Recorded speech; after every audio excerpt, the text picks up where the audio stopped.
É hora do quadro Amazônia em Pauta, com a Denise Campos de Toledo.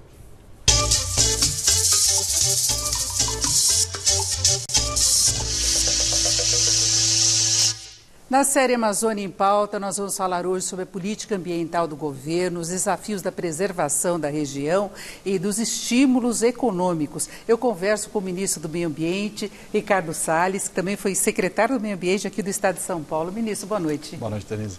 Bom, ministro, a gente tem visto muito murmurinho do lado do meio ambiente, críticas no exterior, mobilização de ex-ministros aqui no Brasil, de banqueiros, de empresários. Há uma preocupação clara, não apenas com a preservação ambiental, mas também com possíveis impactos que essa mudança da imagem do país possa ter para o agronegócio, que é carro-chefe, por enquanto, da economia brasileira. Como é que o senhor vê essa situação toda? Olha, eu acho que, primeiro, as preocupações são legítimas, né? É preciso reconhecer que o tema ambiental ele é um tema que preocupa a todos, interessa a todos e interessa também a pauta de negócios aqui do Brasil. A Amazônia, por sua vez, que corresponde a 50% do nosso território, é um exemplo de sustentabilidade. Nós temos 84% da Amazônia preservada e uma população de 25 milhões de brasileiros vivendo lá. Então, me parece que o governo do presidente Bolsonaro teve a virtude de trazer ao debate um tema que estava esquecido há muito tempo, eu diria há décadas. Como cuidar das pessoas que vivem na Amazônia? Qual é o modelo de desenvolvimento sustentável que nós vamos adotar na Amazônia para poder trazer esses 25 milhões de brasileiros para um determinado padrão de qualidade de vida? A região mais rica do Brasil, com o pior índice de desenvolvimento humano. Então, qual é o projeto que se quer para a Amazônia? O que nós vimos é que até hoje deixou-se para trás as pessoas da Amazônia. Discussões sobre meio ambiente, sobre preservação, e a população continuou vivendo na miséria. Então, acho que este envolvimento do setor privado, internacional, nacional, outras lideranças nacionais, nos permitem ter uma discussão mais adequada de como preservar a Amazônia e, ao mesmo tempo, melhorar a qualidade de vida dos brasileiros. Agora, ministro, tem um problema. Na medida que se fala dessa preservação e de mudanças que possam ter um foco econômico no desenvolvimento da região, isso leva à revisão de várias legislações que, em princípio, colaboraram muito para a preservação da Amazônia, não é? Porque o Brasil era muito bem visto em relação a isso. Então, quando se propõe muitas mudanças, flexibilização, aí entra a questão do reconhecimento, registro de terras que foram ocupadas há muito tempo, que tende a ocorrer, mas pela forma como se tratou, o estímulo, por exemplo, a garimpo na região. Então, a ideia que fica é de uma flexibilização de regras que estava dando resultado, tanto que o Brasil conseguiu preservar esse resultado que o senhor falou. E aí vem um susto, vem uma preocupação como uma coisa assim de liberou geral. Olha, eu tenho dúvidas se realmente estava dando resultado, em primeiro lugar. Porque, como eu disse, você deixou 25 milhões de brasileiros para trás. Talvez estivesse dando resultado para quem mora no Sul, no Sudeste, para quem mora na Europa.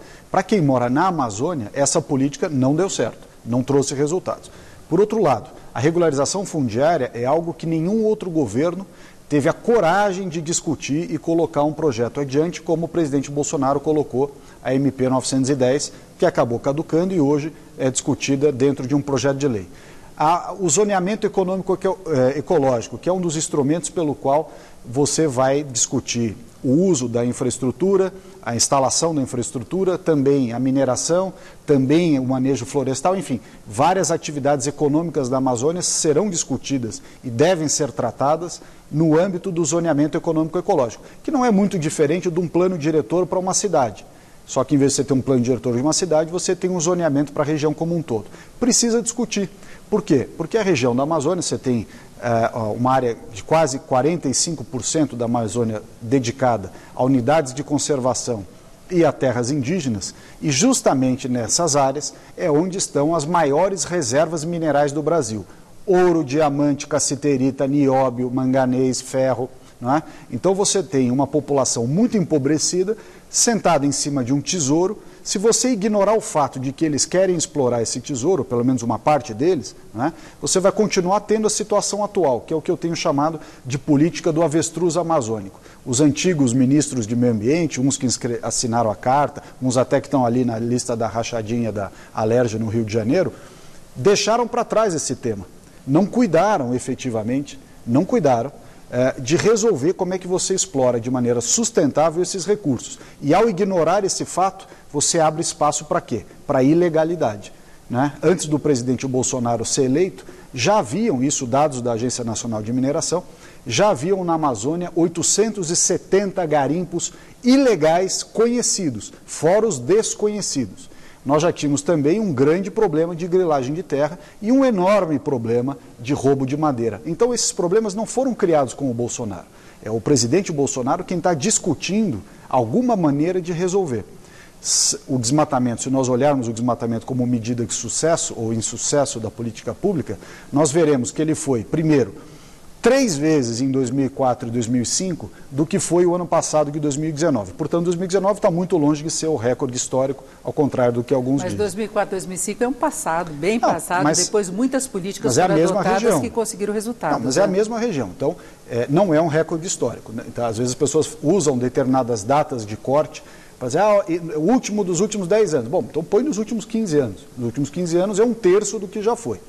Para além disso, o desmatamento caiu até 2012, mas vem subindo desde então. Então a pergunta que você deve fazer é a seguinte: o que deu errado na política pública para a Amazônia, de tal sorte que o desmatamento venha crescendo de 2012 para cá? E aí são os 5 pilares do plano de combate ao desmatamento ilegal que o governo desenhou e que precisa do envolvimento de vários ministérios. Agora, ministro, o senhor deve saber que vai lidar com questão de ilegal mesmo, porque não é apenas o grileiro que ocupou décadas atrás e quer trabalhar, que ele respeita a Amazônia, não é apenas uma área de mineração que não seja nociva. O senhor mesmo participou de uma operação na semana passada e são ações criminosas que podem poluir os rios da região, a forma do garimpo, né? Exatamente. O garimpo é uma coisa muito arriscada quando você fala na utilização na Amazônia, em áreas de reservas indígenas. Então é preciso lidar de uma forma bastante cuidadosa com isso, não é? Não houve aí uma forma diferente do governo de comunicar determinadas ações que levou a acender a luz amarela no mundo em relação ao que podia acontecer com a Amazônia? Olha, talvez a forma pela qual o governo tenha debatido esse assunto pudesse ser uma maneira mais elaborada ou mais sutil, e quanto a isso se está trabalhando, não é? Agora, isso não anula o cerne da questão, que é mais ou menos o seguinte: mineração em terra indígena, né? Criou-se uma narrativa falsa de que os homens brancos e, enfim, as pessoas de outras regiões invadiram as terras indígenas para minerar. Essa narrativa não é verdadeira. Ela pode ser verdadeira em alguns lugares, mas há vários lugares, inclusive o da operação que eu fiz na semana passada, que você se referiu, que são os próprios indígenas que estão minerando. Os Munduruku foram na televisão e deram uma declaração dizendo: somos nós, Munduruku, que estamos fazendo. Assim como são os Cinta Larga em Rondônia, assim como são parte dos Caiapó no Pará e várias outras, os Parecis no Mato Grosso. Então, nós não podemos, em primeiro lugar, criar essa falsa imagem de que os indígenas estão todos fechados nas suas reservas e que os homens brancos estão indo lá escravizando os indígenas para trabalhar. Essa imagem não é verdadeira, em absoluto, quer seja para a agricultura ou para a mineração. Então, primeiro fato importante. Segundo fato também importante, você citou aqui, essas atividades todas de mineração, se forem feitas de maneira adequada, e para isso você precisa ter a regra colocando os parâmetros, a regra colocando qual é que é a norma de licenciamento, elas podem ser feitas de uma forma compatível com a preservação ambiental, gerando recursos através de royalties que garantem a manutenção da floresta. E eu te cito o exemplo da floresta da Flona de Carajás, em que a Vale explora minério de ferro e é a área mais bem preservada do Pará, porque tem exploração de minério de ferro e, portanto, o royalty que a Vale gera é o recurso que ela usa para conservar. E digo mais, também não serve o argumento de que é uma zona sensível. Por quê? A Noruega, que é um país considerado exemplo de ambientalismo, ela explora petróleo no meio do Mar do Norte, no Círculo Polar Ártico, ou seja, mais sensível ainda do que a própria Amazônia. A própria Guiana, em frente à Amazônia, no foz do Rio Amazonas, ali tem plataformas de petróleo em operação. Então, o que está acontecendo? Nós, ao invés de discutirmos como fazer de maneira correta, nós estamos discutindo se pode haver a discussão, e não é por aí. Agora, ministro, houve preocupação do setor agropecuário em relação às consequências de todas as possíveis mudanças que estavam sendo analisadas e propostas, tanto que na manifestação dos empresários nós tivemos muitos do agronegócio que representa mais de 21% do PIB brasileiro, e eles podem sofrer represália no exterior, dificuldade para a exportação dos produtos, levando uma culpa que em princípio não seria deles, porque os grandes produtores, eles insistem em afirmar que não tem necessidade de avançar, de desmatar, porque eles alcançaram um nível de produtividade que garante esses resultados que a gente tem visto. Como é que se pode preservar a qualidade do produto brasileiro, esse atestado de comprometimento com o meio ambiente, ao mesmo tempo em que ocorrem essas mudanças na Amazônia? Eu diria que há vários aspectos que se somam. Em primeiro lugar, o Brasil tem o Código Florestal, norma que nenhum desses outros países tem. E o Código Florestal na Amazônia impõe que 80% da propriedade deve ser preservada. Logo, por consequência, o raciocínio é que os outros 20% da propriedade podem ser usados. É uma questão até de respeito ao direito de propriedade. Então você tem ali, primeiro fator, a necessidade de respeitar e aplicar o Código Florestal e não simplesmente ter uma política pública que diga que ninguém pode fazer absolutamente nada, até porque ela é irrealista. Seria irrealista. Em segundo lugar, nós temos um grande volume de pastagens degradadas no Brasil, ou seja, áreas que já foram abertas, que estão sendo subutilizadas ou foram abandonadas por falta de tecnologia, por falta de investimento, e é pré-requisito para você poder fazer esse investimento, essa tecnologia, que haja regularização fundiária, porque alguém que não tem o título de propriedade da sua área não pode tomar investimento, não pode receber apoio técnico governamental. Então veja como os assuntos estão interligados. A ausência de regularização fundiária gera ilegalidade, a ilegalidade, por sua vez, nega a aplicação do Código Florestal, que é uma norma exemplar. Nós temos, para além disso, o zoneamento econômico-ecológico, que é fundamental, e o pagamento pelos serviços ambientais. Aliás, é o governo do presidente Bolsonaro que, pela primeira vez, implementa um plano de pagamento de serviços ambientais, que é o Floresta Mais. Remunerar quem preserva, quem cuida. 500 milhões de reais dedicados a isso. Agora, ministro, falta fiscalização na Amazônia. A gente tem visto aí o avanço das queimadas, pode ser uma prática habitual de ribeirinhos, do pessoal que trabalha lá, mas nós tivemos um recorde no mês de julho, o desmatamento avança com isso, o próprio recadastramento aí de grilagem, a tentativa de recadastramento, de oficialização, acabou estimulando essa queimada. A gente tem falha de fiscalização em relação aos garimpos, volta e meia aparece uma mega área de exploração, e aí nós temos o Conselho da Amazônia cuidando disso, né? O vice Mourão tentando cuidar também nesses aspectos. Houve condição de o Brasil ter uma fiscalização eficiente, até para que essas mudanças não estimulem uma ocupação irregular, o desmatamento, que com a justificativa de exploração econômica a gente tem um desmonte de muita coisa importante conquistada? Não, isso é absolutamente relevante. Primeiro, lembrar como nasceu o Conselho da Amazônia. Foi uma sugestão minha, na reunião de ministros, em que nós constatamos, eu levei ao presidente e aos colegas ministros, o vice-presidente Mourão estava na própria reunião, eu levei essa sugestão dizendo o seguinte: a solução para os problemas estruturais da Amazônia está relacionada a cada um dos ministérios aqui presentes, ou seja, não é um tema do Ministério do Meio Ambiente.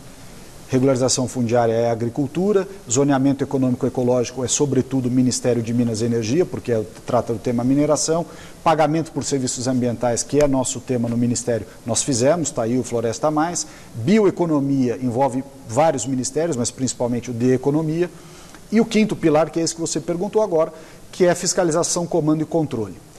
Quem historicamente fez fiscalização, comando e controle na Amazônia? IBAMA, ICMBio e polícias militares estaduais. O que aconteceu no ano de 2019 e no início de 2020? IBAMA e ICMBio, recebido pelo governo Bolsonaro com 50% de déficit do seu quadro de pessoal, então nós já recebemos assim, não houve um desmonte, até porque são funcionários públicos, nem que o governo quisesse não poderia dispensar. Por outro lado, as polícias militares estaduais, sobretudo a do Pará, onde ocorre cerca de 43% do desmatamento, retraiu a sua ação, deixou de apoiar as ações de combate ao desmatamento. Por razões locais, orçamentárias, prioridades, enfim, não importa. O fato é que, sem a Polícia Militar dos Estados e com 50% de déficit do nosso quadro de pessoal de fiscalização, IBAMA e ICMBio, o que sobrou ao governo? se valer das Forças Armadas, através da operação de garantia da lei e da ordem, que o presidente determinou no ano passado e que foi muito exitosa, porque reduziu as queimadas em setembro e outubro de 2019 ao menor índice dos últimos 21 anos, e esse ano a GLO começou a partir de 11 de maio. E ao entrar em vigor a GLO, articulando com os diversos grupos, IBAMA, ICMBio, Polícia Militar Estadual, Polícia Federal e Força Nacional, começa a virar o jogo em termos de redução do ritmo de desmatamento e, consequentemente, também o de queimadas. A queimada ela tem um critério, evidentemente, sazonal, né, de clima, tem um aspecto cultural, como você colocou bem, mas também tem uma correlação grande com o desmatamento, porque desmata-se e depois aguarda para queimar. Então, há uma dinâmica envolvida nessa operação e que é preciso reconhecer quais são as nossas limitações orçamentárias, de pessoal e legal. Ministro, para encerrarmos, para quem está preocupado com a política ambiental do governo, eu queria saber, na sua visão, a Amazônia deve ser preservada do tamanho que ela é, mesmo com a exploração econômica? Olha, eu acho que a única forma de preservar a Amazônia é ter exploração econômica sustentável. Eu diria que essa frase é o contrário. Sem uma exploração econômica adequada, as pessoas vão viver na miséria na Amazônia e, portanto, continuarão sendo cooptadas por atividades ilegais. Elas são cooptadas pelo garimpo ilegal, cooptadas pela grilagem de terra, cooptadas pelos grupos que fazem roubo de madeira. E por quê? Porque elas não têm uma alternativa, que pode ser na bioeconomia, pode ser em outras ações como infraestrutura e até eventualmente essa de a parte de recursos minerais, mas tudo dentro da lei, respeitado o Código Florestal, que é norma exemplar, e todas as outras normas aplicáveis. É isso, nós recebemos aqui o ministro do Meio Ambiente, Ricardo Salles. Ministro, muito obrigada. Obrigado, é um prazer. Vocês.